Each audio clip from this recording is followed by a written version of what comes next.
설 명절이 되면 오래간만에 가족과 친척이 다 모이는데 모였을 때 함부로 말하면 안 되는 것 중에 금기어가 취직과 결혼에 대한 이야기라고 했습니다. 그래서 여러분들이 정말 궁금하여도 절대로 하시면 안 되는 말이 취직에 대한 이야기, 결혼에 대한 이야기입니다. 앞으로 어떻게 살 거냐? 살 많이 쪘다야, 관리 좀 해라. 너 나이가 몇인데 이러고 있냐? 야, 누구는 대기업에 취업했다는데 너 뭐하고 있냐? 이런 얘기는 절대 하시면 안 된대요. 상대방이 상처를 받게 되고, 상대방이 상처받으면 자신에게도 상처가 되는 거기 때문에 하시면 안 된다고 했습니다. 바울이 정말 참을 수 없는 불쾌한 말이 있습니다. 바울에게 아주 모독적인 얘기가 있어요. 그것은 바울로 하여금 돈에 대한 욕심 때문에 사역을 한다는 이 얘기는 바울에게는 정말 끔찍한 얘기입니다. 그래서 바울이 지금 길게 자신을 변호하는 이유가 여기에 있는 거예요. 심지어 바울은요, 자기가 치욕스럽게 생각하는 일까지도 지금 하고 있는 겁니다. 왜요? 그 유대 거짓 교사들이, 거짓 사도들이 바울에게 정말 모욕적인 그런 음모를 꾸미고 험담을 늘어놓고 비난을 하고 있기 때문에 그렇습니다. 그래서 오늘 12장 11절에 내가 어리석은 자가 되었다. 이건 바울에게 정말 부끄러운 일입니다. 내가 어리석은 자, 어리석은 자랑을 했잖아요. 근데 이게 자기가 원해서 하는 것이 아니라 너희가 억지로 시켰다는 겁니다.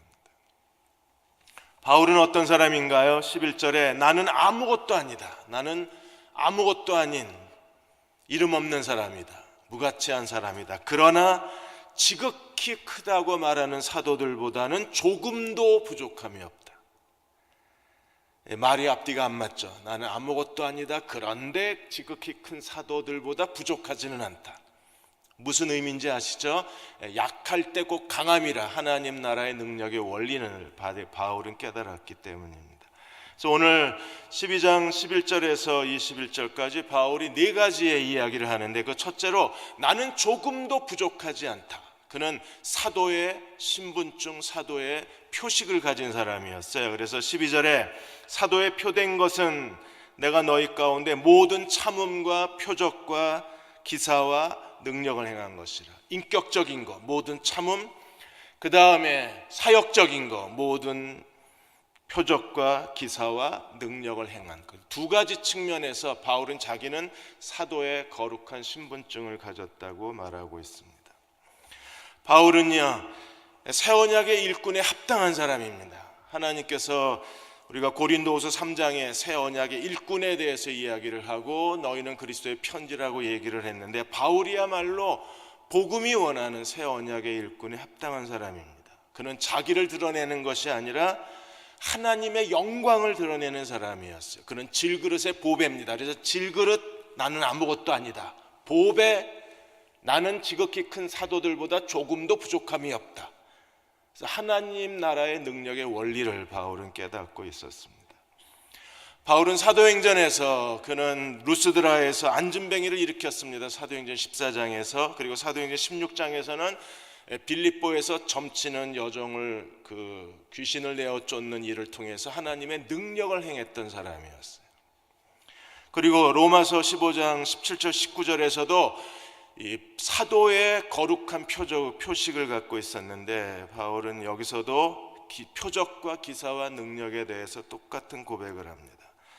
나는 그리스도 예수 안에서 하나님을 섬기는 일을 자랑스럽게 생각합니다. 그리스도께서 이방 사람들을 복종하게 하시려고 나를 시켜서 이룩하신 것 밖에는 아무것도 감히 말하지 않겠습니다. 그것은요, 말과 행동으로, 표적과 이적의 능력으로, 성령의 권능으로 이루어진 일입니다. 그래서 말씀 사역과 성령의 권능의 사역으로 바울은 이방인을 위한 하나님의 소명을 감당했다고 고백합니다.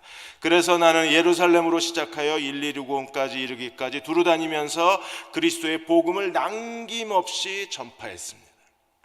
표적과 기적과 이적, 능력은 어디서 행했습니까? 너희 가운데의 표적과 모든 참음과 표적과 기사와 능력을 해 너희 가운데 행했다.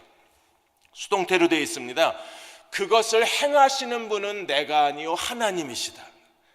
그래서 성령의 권능이 바울을 통해서 표적과 기사와 능력을 행했다고 고백하고 있습니다.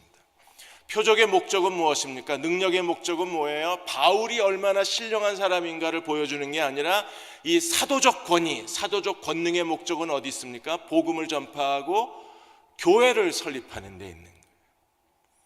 성령이 권능을 드러내신 것은요, 복음을 전파하기 위한 거지, 복음을 전하는 사람이 얼마나 뛰어난 사람인가 그 사람을 과장되게 보여주기 위해서 권능이 나타나는 게 아니에요.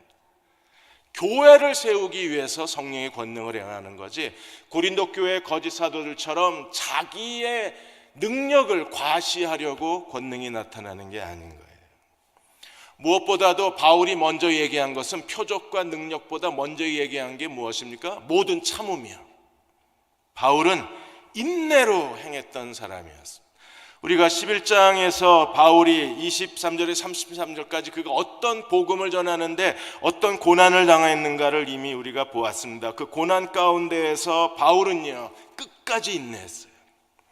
바울은 많은 수고를 하고 매도 수 없이 맞고, 유대인들에게 40에 하나 감한 태장을 5번이나 맞고, 3번 태장을 당하고, 돌로 맞고 3번 파산하고, 여러 번 강의 위험, 강도의 위험, 동족의 위험, 시내의 위험, 광야의 위험, 그런 위험을 당하면서도 바울은요, 끝까지 인내로 주신 사명을 감당한 거예요. 그 인내야말로, 모든 참음이야말로 바울이 하나님이 보내신 이방인의 사도라는 가장 명확한 표시가 되는 거예요. 오늘 하나님의 사람들도 똑같습니다. 그 사람이 하나님의 사람이라는 증거가 이 모든 참음에 있는 거예요. 그래서 골로새 3장 11절에 그의 영광의 힘을 따라 모든 능력으로 능하게 하시며 기쁨으로 모든 견딤과 오래 참음에 이르게 하시고, 날마다 성화가 돼서 옛사람을 벗어버리고 새 사람을 입는 사람들은 어떤 사람들입니까? 예수 그리스도를 닮은 사람들은 어떤 사람들이에요? 기쁨으로 모든 견딤과 오래 참음에 있는 사람. 개인의 거룩의 영성도 오래 참음에 있어요. 무엇보다도 하나님의 종으로 부르심을 받은 사람들에게 요구되는 사역자의 자세, 일꾼의 자세는 오래 참음입니다. 디모데후서 4장 2절에 너는 말씀을 전파하라, 때를 얻든지 못 얻든지 항상 힘쓰라, 범사에 오래 참음과 가르침으로 경책하며 경계하며 권하라. 하나님이 쓰시는 사람의 가장 고유의 성품도 오래 참음입니다. 무엇보다도 말씀의 사역자에게 요구되는 게 오래 참음의 성품입니다. 우리가 하나님의 섭리를 따라 살아가는 데에도 오래 참음이 필요합니다. 그래서 야고보서 5장 10절에 보시면 형제들아 주의 이름으로 말한 선지자들의 고난과 오래 참음을 본삼아라. 그래서 오래 참는 사람이 하나님의 인도하심에 순종하게 되고, 순종해야 하나님의 섭리가 이루어지는 거예요. 2015년에 흘려보내야 산다, 그 다큐가 하나 나오고 2016년에 2번째 다큐를 찍었습니다. 이 흘려보내야 산다는 유튜브에 검색하시면 여러분이 보실 수 있는데, 그 개척교회 목회자들의 이야기를 여기에 담았어요. 그 제2편에서 경남 통영에서 1시간 반 가면 작은 섬 죽도가 나오는데, 죽도에서 사역하고 있는 한광열 목사님 죽도교회의 이야기가 이 제2편에 들어있습니다. 죽도는 전체 인구가 60명입니다. 교인이 8명입니다.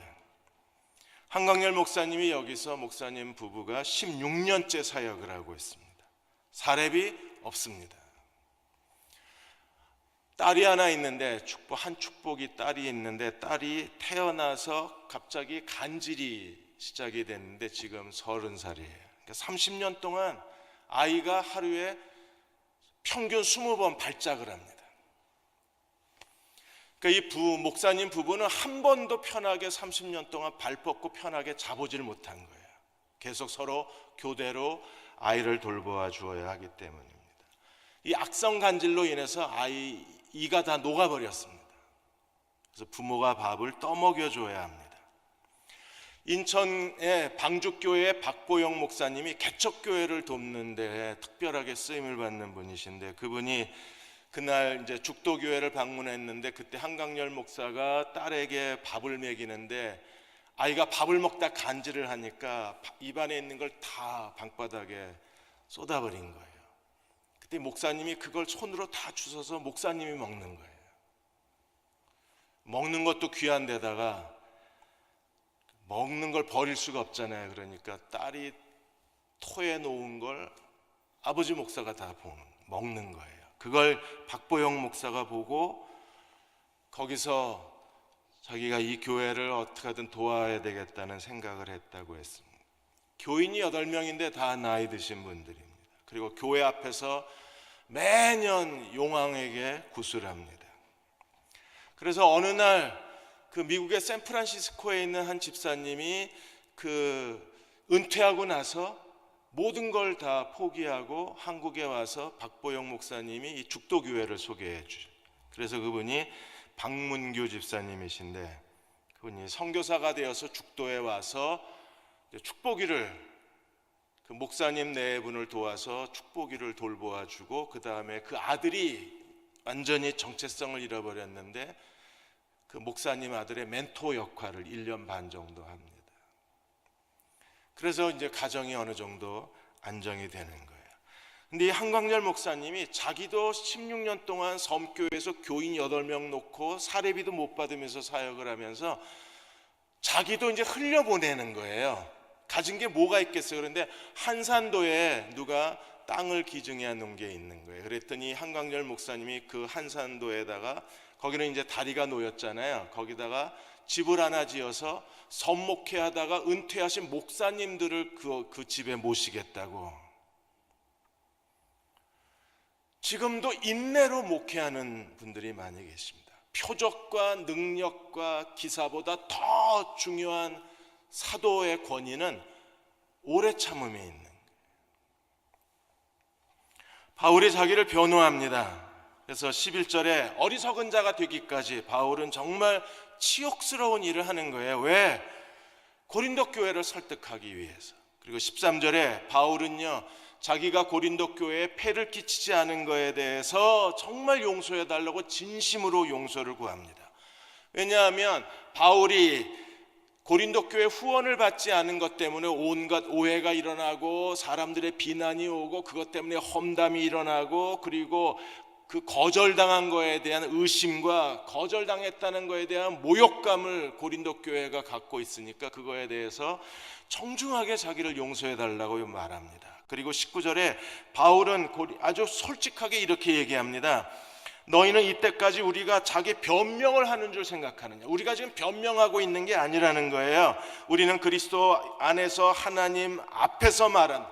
이건 변명이 아니라 하나님 앞에서 말한다. 사랑하는 자들아, 이 모든 것은 너희의 덕을 세우기 위한, 너희의 덕을 세우기 위해서 내가 말하는 거지, 우리가 자신의 잘못을 은폐하려고 변명을 하고 있는 게 아니라고 말합니다. 바울은 이렇게 솔직하게 마음을 열어놓고 고린도 교회와 마음의 소통을 하고 있는 거예요.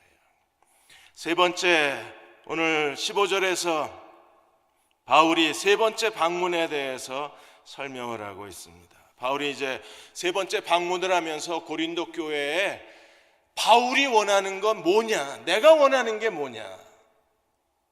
재물이 아니라 너희의 영혼이라는 거예요. 바울은 정말 뜨거운 가슴으로 고린도 교회를 가슴에 품었습니다. 그래서 14절에 이렇게 말합니다. 보라, 내가 세 번째 너희에게 가기를 준비하였으니 너희에게 폐를 끼치지 아니하리라. 이번에 가도 너희에게 폐를 끼치진 않겠다. 너희에게 부담을 지우고 싶지는 않다. 왜요? 이제 바울은 본질적인 걸 얘기를 합니다. 내가 구하는 것은 너희의 재물이 아니요 오직 너희 자신이라. 어린아이가 부모를 위하여 재물을 저축하는 것이 아니요 부모가 어린아이를 위해서 하는 것.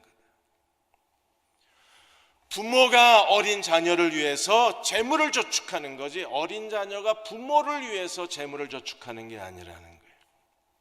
제임스 스캇 박사는 왜 바울이 고린도 교회 후원을 거절했는가? 고린도 교회가 유아적 상태에 있었기 때문에 유아적 상태에 있는 고린도 교회의 후원을 받을 수가 없었다는 거예요. 그러나 빌립보 교회나 데살로니가 교회처럼 믿음으로 성장한 교회들에 대해서는 바울은 얼마든지 후원을 받았어요. 왜요? 그들은 믿음이 성숙한 사람들이었으니까. 그러나 고린도 교회는 그리스도 안에서 유아적 상태였기 때문에 바울은 고린도 교회의 후원을 거절했다는 거예요.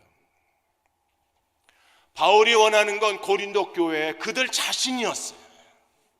그들의 호주머니를 원하는 게 아니라, 그들의 재물을 원하는 게 아니라 그들의 영혼을 원했습니다. 고린도 교회와 바울 자신의 관계를 아버지와 자녀의 관계로 묘사를 한 거예요. 이런 부모의 마음을 가지고 목회를 한다면 당연히 그 사랑하는 성도들을 자녀로, 영적 자녀로 생각한다면 부모는요, 자기 자녀를 위해서 목숨까지도 내어줄 수 있는 거잖아요. 이번에 아일랜드에서 그 마틴 핀이라는 분이 이제 딸하고 같이 일을 하다가 이제 같이 차에 타서 엄마한테, 아내한테 가기 위해서 이제 19살 된 딸하고 같이 차를 타려고 서 있는데 갑자기 저쪽에서 SUV 차 한 대가 쏜살같이 달려오는 거예요. 급발진 사고 아니면 브레이크 고장입니다. 딸을 향해서 차가 빠르게 돌진하니까 아빠가 61살인데 아빠가 자기의 몸을 던져서 딸을 밀쳐내고 아버지는 그 차에 그냥 치여요. 병원으로 급히 옮겼는데 깨어나지 못하고 이제 사망합니다. 대신에 딸은 살아나요. 이게 아버지의 마음이지, 이게 부모의 마음이죠. 우리가 목사와 교회의 관계가 이렇게 부모와 자녀의 관계여야 돼요. 그래야 그 교회에 하나님의 축복이 흘러갈 수 있고 그 교회가 하나님의 거룩한 말씀과 능력이 흘러갈 수 있는 거예요. 여러분, 저희 목회자들을 위해서 기도해 주십시오. 우리가 정말 바울이 고백한 것처럼 부모의 마음으로 목회할 수 있도록 저희를 위해서 중보 기도해 주십시오. 바울이 14절 15절에서 이렇게 말하는 거예요.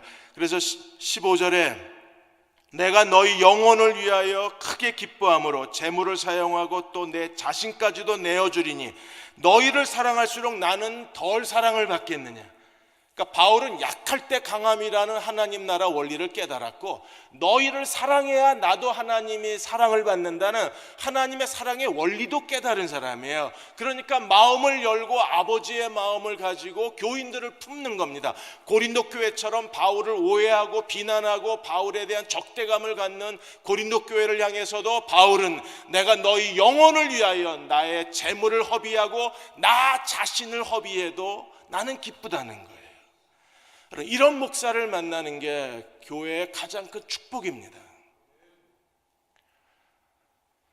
저희 목회자들이, 목사님, 전도사님, 또 장로님들이 이 마음을 가지고 우리가 교회를 위해서, 교인들을 위해서, 교인의 영혼을 위해서 크게 기뻐함으로 우리 가진 것을 허비하고 우리 자신을 내어주기를 기뻐할 수 있는 목회자가 되도록 기도해 주십시오.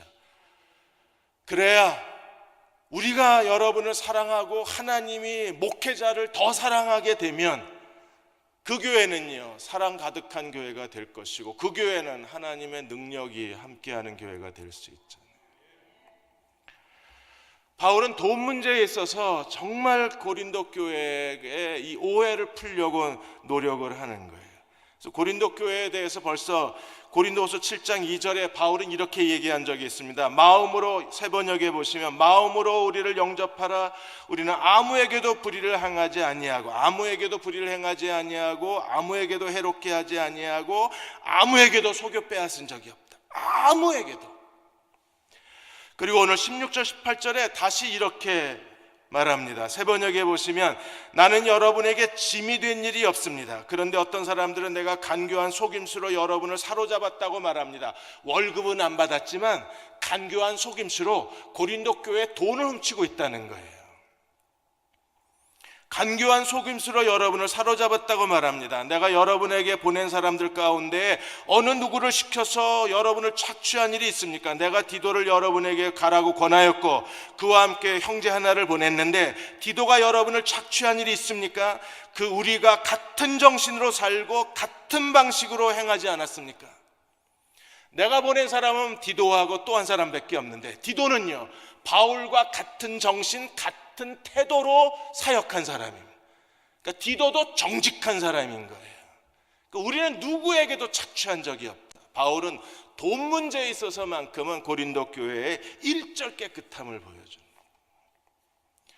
오히려 그들에게 뭘 원하는 게 아니라 바울은요, 그들에게 자기 자신을 주고 자기의 재물까지도 고린도 교회에 허비하기를 기뻐했잖아요.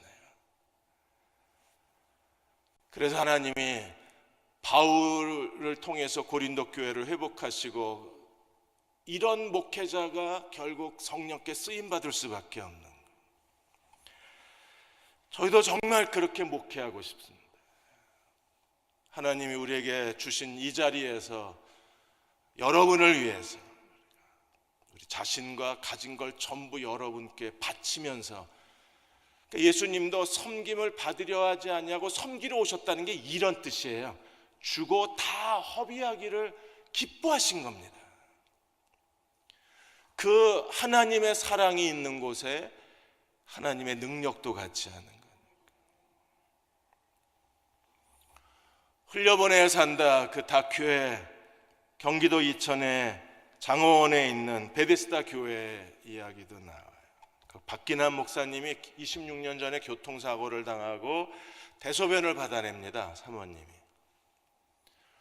그러다가 재활치료하는 중에 예수님을 만난 거예요. 예수님을 만나고 구원받고 나서 예수님의 십자가만이 자기 살 길이라고 생각을 하고 전심을 다해서 주님을 의지하다가 거기서 목사의 소명을 받아요. 그리고 신학을 하고 이제 목사가 되셨는데, 그 집에 자기가 이제 하반신 마비입니다. 휠체어를 타고 목회하시는데, 그 집에 그 장원 한 마을에서 이 두 장애 여자아이가 목사님하고 같이 살아요.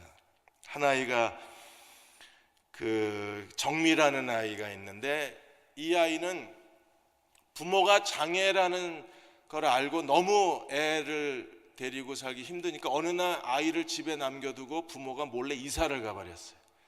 그래서 애를 버리고 갔습니다. 그래서 버리고 간 이 정미라는 아이를 목사님이 자기 집에서 같이 사는 거예요. 근데 목사님이 87세 어머니가 계신데 어머니가 치매예요.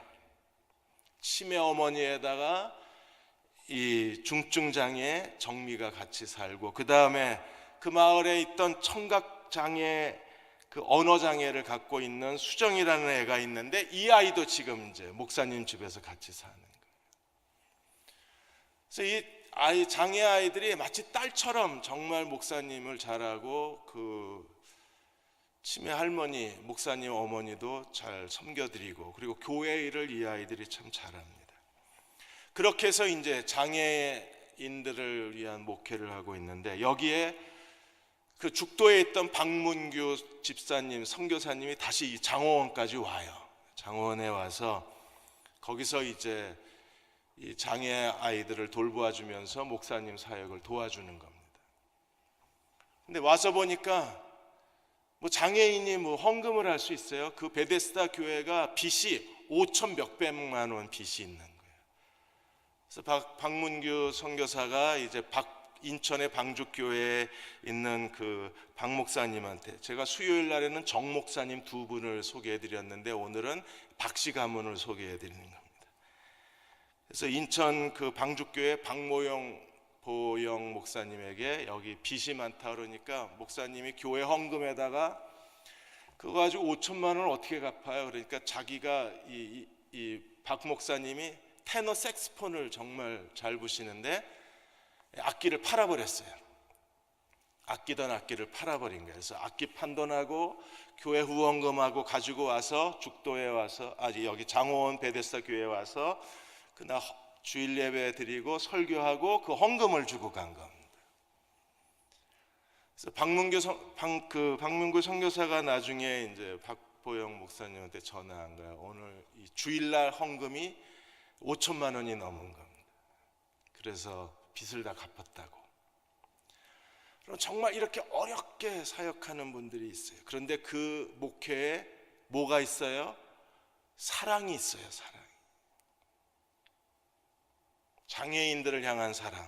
목사님은 또 그 교회 돕는다고 자기가 아끼던 테너 색소폰까지 다 팔아버리고 사랑이 있고 사랑이 넘치는 거예요. 거기에 하나님의 기적이 일어나는. 우리가 정말 하나님 앞에 추구해야 될 진정한 교회는요, 이렇게 다 퍼주는, 죽어도 아깝지 않은, 죽어 더 주고 싶은 교회가 된다면 하나님이 그 주는 사람을 더 사랑하실 거 아니에요. 내가 너희를 사랑할수록 나는 덜 사랑을 받겠느냐. 바울이요, 정말 거룩한 계산이 확실한 사람입니다. 뛰어난 계산 능력을 가진 거예요. 약할 때 곧 강함이라. 이것도 하나님 나라 방정식을 배운 거잖아요. 그리고 내가 주면 나는 더 받는다. 이것도 하나님 나라 방정식이잖아요. 그러니까 바울은 이 하나님 나라 영적 방정식을 깨닫고 그대로 실천하는 거예요. 그래서 열심히 고린도 교회에 사랑을 퍼주는 겁니다. 왜? 아직 유아적 상태니까. 어디 걸 갖다 퍼줘요? 빌립보, 데살로니가 교회 걸 다 갖다가 거기다 퍼주는 거잖아요. 지금 원리를 깨달으는. 이제 20절 21절에 바울이 네 가지 두려움을 얘기합니다. 바울은 정말 두려웠어요. 네 가지 두려움이 어떤 게 있습니까? 20절에 내가 갈 때 너희를 내가 원하는 것 같이 보지 못하고 또 내가 너희에게 너희가 원하지 않는 것 같이 보일까 두려워하고, 내가 생각하는 고린도 교회가 생각하는 바울이 서로 다를까 봐 두려워하고. 이제 세 번째 방문인데 바울은 정말 세 번째 방문을 두려워했어요. 그게 첫 번째 두려움입니다. 그 다음에 두 번째 두려움은 뭐예요? 아직도 고린도 교회가 변화가 되지 않아서 그 안에, 고린도 교회 안에 다툼과 시기와 분냄과 당지는 것과 비방과 수군거림과 거만과 혼란이 있을까 두려워하고. 이거 우리도 두려워하잖아요. 교회 안에 아직도 이런 다툼과 시기와 분냄과 당짓는 것과 중상과 수군과 거만함과 어지러움이 있으면 이건 정말 두려워해야 되는 일이에요. 내일 여러분 모였을 때 우리 가족 모임에 이런 것들이 없도록 만드는 게 이제 우리가 해야 될 중요한 일입니다. 어른들의 설날에 걱정 1위 뭐예요? 세뱃돈. 아이들의 설날의 기대감 1위 뭐예요? 세뱃돈. 세뱃돈이 왜 생겨났는지 아십니까? 세뱃돈을 우리가 복돈이라고 합니다. 처음에 새해 첫날 복돈을 주므로 1년 내내 복 받으라고, 그래서 복돈, 세뱃돈이 나온 겁니다. 그럼 걱정하지 마시고요, 세뱃돈 대신에 안수기도를 해주세요. 축복기도. 그게 진짜 복입니다. 그래서 올해는 할아버지가, 올해는 아버지가 너희를 위해서 축복기도 해주마. 그리고 축복기도 해줘. 서운하게 하든 말든 축복기도 해주면 그게 1년 동안 아이들에게 진짜 복이 될 거예요. 세뱃돈 없다고 걱정하지 마시고, 심사임당이 안 보인다고 애들이 서운해 하더라도 축복기도를 해주셔야 돼요. 바울은 정말 고린도 교회에 이런 어수선한 게 있을까 두려워했습니다. 세 번째 두려움은 무엇입니까? 21절. 또 내가 갈 때 내 하나님이 나를 너희 앞에서 낮추실까 두려워하고. 정말 그게 두려워요. 왜? 바울은요, 자기를 낮추어서 복음을 전했는데, 자기를 낮추어서 복음을 전했으면 고린도 교회가 어떻게 해야 돼요? 바울을 존경해 줘야 되는데, 자기를 낮추고 복음을 전하자 아예 고린도 교회는 밟아버렸어요. 이게 진짜 무서운 겁니다. 사역자들이 자기를 낮추고 하나님의 복음을 전하면 그걸 인정해 줘야 되는데, 어떤 교회에서는요, 자기를 낮추면 밟아버려요. 근데 지금 고린도 교회가 바울이 자기를 낮추고 고린도 교회를 높여서 복음을 전했는데 밟아버리잖아요. 지금 뒤에 충동하는 사람들이 있어서. 근데 바울이 그게 또 두려운 겁니다. 하나님이 나를 낮추실까 봐 두렵다. 그 다음에 마지막 두려움은 뭐예요? 내가 전에 죄를 지은 여러 사람들의 그 행한 바, 아직까지도 이게 해결이 안 돼요. 고린도전서 6장에 있는 그 행음죄가 아직 해결이 안 된 거예요. 그래서 행한 바 더러움과 음란함과 호색함을 회개하지 않은 것 때문에 내가 슬퍼할까 봐 두렵다. 바울은 그 문제 때문에 계속 고린도 교회와 갈등을 일으키고 있는데, 그 사람을 이제 용서해야 되잖아요. 그 사람이 회개했으면. 근데 회개하지 않았는데 용서하는 것도 잘못이고, 회개했는데도 용서하지 않는 건 더 잘못이고. 근데 고린도 교회가 두 가지 잘못을 다 저지르고 있는 거예요. 아직 회개도 안 했는데 괜찮다고 받아들여주고, 회개했는데도 아직 용서를 안 하고 있는 이중적 현상이 일어나는 거예요. 그래서 그것 때문에 바울은 두렵다고 했습니다. 사랑하는 여러분, 우리가 바울이 그 사랑, 그 두려움, 그건 고린도 교회에 대한 애정이었어요. 우리가 대흥교회를 서로 사랑합시다. 그리고 목사와 교인이 서로 사랑하고, 서로가 서로를 사랑하고 하나님 나라를 섬긴다면 하나님께서 우리의 사랑과 우리의 섬김과 그리고 우리의 두려움 가운데 하나님의 영광을 드러내어 주실 것을 믿습니다. 그렇게 서로 사랑하며 하나님 나라를 섬겨갈 수 있는 저와 여러분 되시기를 주의 이름으로 축원합니다.